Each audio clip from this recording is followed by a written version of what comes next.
न्युयोर्कको एउटा घर जसलाई मान्छेहरूले एमिटिभिल हरर हाउस भनेर चिन्छन्। यो संसारको एकदमै हन्टेड हाउस मानिन्छ। यो घरमा 1974 मा एउटा ठुलो घटना घट्यो। घटना यति भयानक थियो कि अहिलेसम्म नि त्यो घटनालाई लिएर बुक र फिल्महरू बन्ने गर्छन्। 1974 को एक रातको अँध्यारोमा 23 वर्षको रोनाल्ड डेफियोले आफ्ना आमा बुवा दाजुबहिनी र दिदीबहिनीहरूलाई सुतिरहेको अवस्थामा हत्या गर्यो। जब पुलिसले रोनाल्डलाई पक्रियो, रोनाल्डले एउटा यस्तो कुरा भन्यो जसले सबैको सातो उडायो। घरभित्र एउटा आत्मा छ जसले मलाई कब्जा गरेर मार्नु लगायो भन्यो। त्यस दिनदेखि त्यो घर खाली भयो। घटना घटेको 1 वर्षपछि 1975 मा लर्ड्स परिवारहरू त्यो घरमा सरे। उनीहरूलाई लागेको थियो कि उनीहरूले आफ्नो सपनाको घर पाए, तर उनीहरूलाई के थाहा त्यो सपनाको घर नभएर एउटा नर्क थियो। त्यो घरमा सरेको केही दिनमै अनौठो घटनाहरू हुन थाल्यो। मध्यरातमा कसैले जोड-जोडले हिँडेको आवाज आउने, घरको कोठाहरूबाट तर्साउने आवाजहरू आउन थाल्यो। कहिलेकाहीँ त परिवारहरूलाई नै अदृश्य शक्तिले अट्याक गर्न थाल्यो। उनीहरू यति डराए कि उनीहरूले मात्र 28 दिनमा त्यो घर छोडेर भागे। जब लर्ड्स फ्यामिलीहरू त्यहाँबाट गए, उनीहरूको एउटा मिसी नाम गरेको सानो छोरी थिइन्। एक दिन मिसीले आफ्नो मम ड्याडलाई मेरो साथी छ, उसको नाम जोडी हो भनेर सुनाइन्। त्यो सुनेपछि मम ड्याड अचम्म माने। मिसीले जोडी कहिले बच्चा भएर आउँछ र कहिले रातो आँखा भएको पिग बनेर आउँछ भनेर सुनाइन्। जब लर्ड्स फ्यामिलीले त्यो घर छोडेर गए, त्यहाँ प्यारानर्मल इन्भेस्टिगेटर र केही टिभी रिपोर्टरहरू इन्भेस्टिगेसन गर्न गए। उनीहरूले सेकेन्ड फ्लोरमा एउटा अटोमेटिक क्यामेरा राखे जसले हरेक मिनटमा एउटा फोटो खिच्थ्यो। जब ती फोटोहरू पछि हेरियो, सबैको होस उड्यो। एउटा फोटोमा मिसीको कोठाको ढोकाबाट एउटा सानो बच्चाले हेरिरहेको थियो, जबकि त्यो बेला घरभित्र कुनै पनि बच्चाहरू थिएनन्। जब यो फोटो पछि मिसीलाई देखाइयो, यो मेरो साथी जोडी हो जसको बारेमा मैले तपाईँहरूलाई भनेको थिएँ। त्यो बच्चा कोही नभएर डिफे फ्यामिलीको मरेको बच्चा भन्ने मानिन्छ। यदि तपाईँहरूलाई यसको बारेमा अझै पनि जान्न मन छ भने इन्टरनेटमा धेरै आर्टिकलहरू र भिडियोहरू पाउनुहुन्छ। भूतमा विश्वास नगर्नेहरू पनि यो स्टोरीलाई एकदमै सत्य मान्छन्। तपाईँहरूलाई के लाग्छ? आफ्नो ओपिनियन दिनुहोला। गाइज, एउटा सानो रिक्वेस्ट छ, तपाईँहरूलाई हरर भिडियो र हरर स्टोरीहरू मनपर्छ भने ढिला नगरी सब्सक्राइब र लाइक हानिदिइहाल्नु। आफूसँग भएको प्यारानर्मल इन्सिडेन्ट या त हरर स्टोरी छ भने यो मेलमा सेन्ड गरिदिनु। अर्को भिडियोमा म त्यो स्टोरीमा भिडियो बनाउने छु। 2023 मार्चको महिनामा एडेन नाम गरेको मोटरसाइकल अफ रोड ट्रेलतिर निस्किन्छ। एडेन सधैँ ट्रेलमा जाँदाखेरि भ्युअर्सहरूको लागि भनेर अफ रोड ट्रेलको कोप्रोमा रेकर्ड गर्थ्यो। एडेन त्यो ट्रेलमा पहिला पनि गएको थियो, तर यो चोटि त्यो ट्रेल पहिलाभन्दा धेरै फरक देखिन्थ्यो। त्यहाँ अर्कै किसिमको चिसोपन र डर थियो। बाटोको एउटा ठाउँमा पुगेपछि एडेन अचम्म भयो। त्यहाँ जताततै जनावरको हड्डीहरू छरिएको थियो। उसलाई लाग्यो कि यहाँ कुनै जनावरको गुफा छ, तर केही बेरमा अचानक छाडीबाट केही वस्तु आफूतिर आउँदै गरेको आवाज सुनेपछि एडेन डराएर भाग्यो।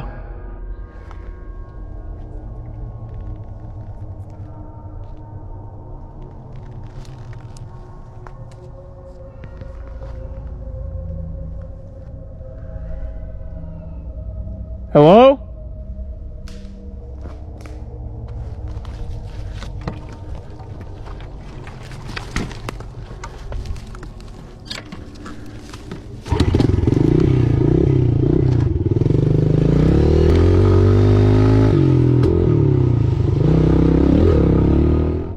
डरको कारण एडेन महिनौसम्म त्यहाँ फर्केको थिएन।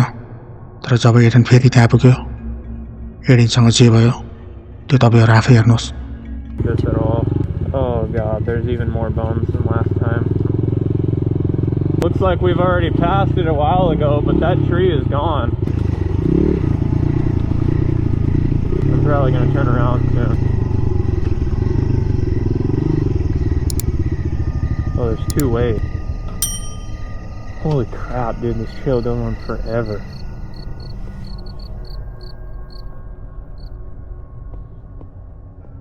It just got really quiet really fast. त्यहाँ पहिलाभन्दा धेरै हड्डीहरू थुप्रिएका थिए। वरिपरिको झाडीहरू एकदमै बाक्लो भएको थियो। जङ्गलमा अचम्मको सन्नाटा छाएको थियो। It just got really quiet really fast.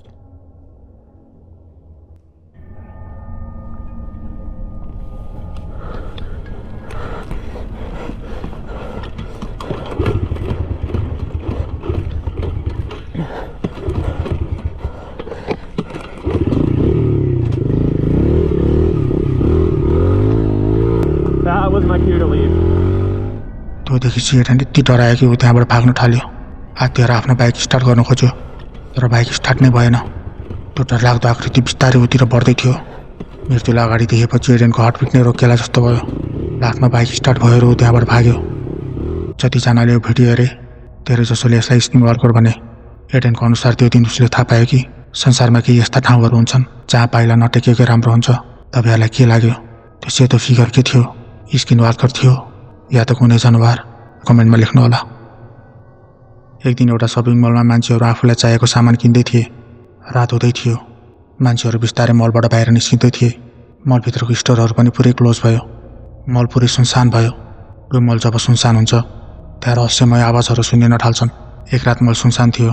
एकजना सेक्युरिटी गार्ड मलमा एक्लै थियो। के आवाजहरू सुनेपछि सेक्युरिटी गार्ड आवाज आएतिर जान्छ। गार्डले मोबाइल निकालेर भिडियो बनाउन थाल्छ। गार्डले गाइस फेरि आवाज आउँदैछ भन्ने बित्तिकै दाइ के भयो? तपाईँहरू आफै हेर्नुहोस्। What's going on, guys? Making a video. It's been a couple days since I made the last one. I'm feeling good. I don't know what the fuck that was. Yo! Hello? Hello? What the fuck is going on? Hello? Jesus Christ, it was behind me. जब गाडीले video बनाएर आवाज आइरहेको छ भनेर explain गर्दै गर्दा एउटा सानो बच्चाको स्याडो फिगर त्यहाँ उभिएको देखियो। आखिर त्यो बच्चा राति मलमा के गर्दै थियो? के मलमा आउने रहस्यमय आवाज त्यही बच्चाको थियो? तपाईँहरूलाई के लाग्छ?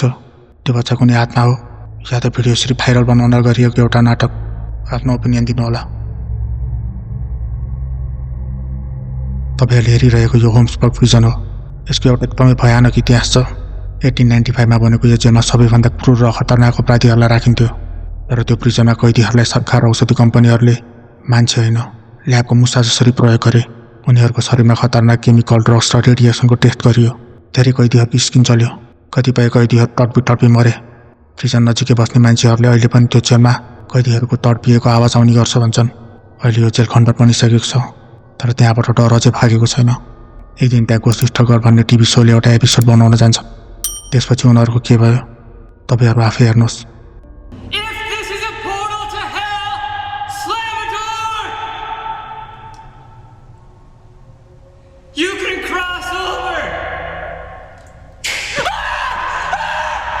Holy crap.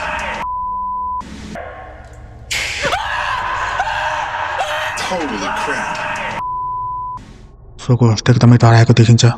त्यहाँ कोही नहुँदा पनि जेलको ढोकाहरू जोडले बजारिन्थ्यो।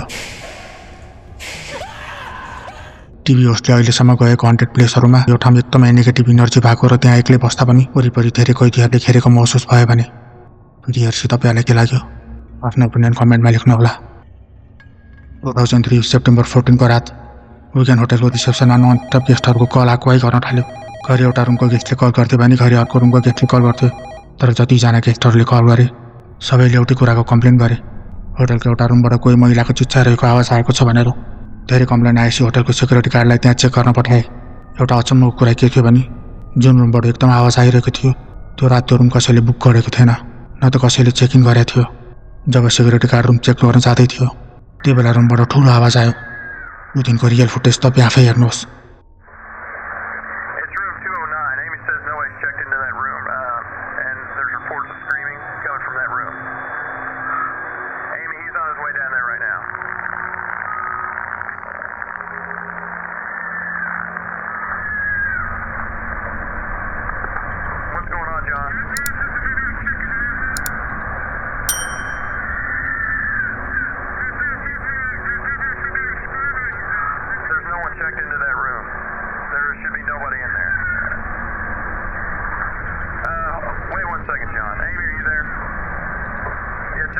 John says he hears the screaming coming from that room, and I hear it too.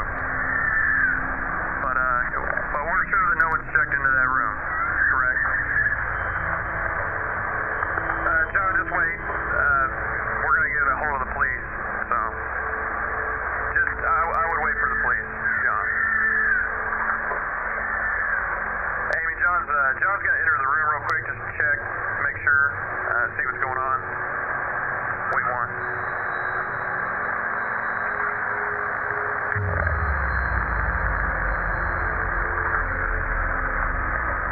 John.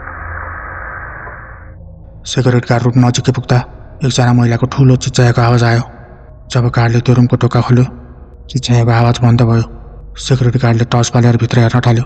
यही बेला सिसिटिभी क्यामेरामा एउटा सेतो फिगर रुमबाट बाहिर निस्किएको देखियो। गार्डले रुम चेक गर्दाखेरि त्यहाँभित्र फर्निचरहरू बेडहरू सबै यताउता थियो। बाथरुमको सावर बन्द थियो। त्यहाँ भएको कार्पेटहरू च्यातिएको थियो। तर रुम भने कम्प्लिट इम्टी थियो। त्यो रुमभित्र कोही पनि थिएन। त्यो देखेर होस्टेलको स्टाफ अनि सेक्युरिटी गार्ड एकदमै सक्ट भयो। The shower is on, but nobody's in there.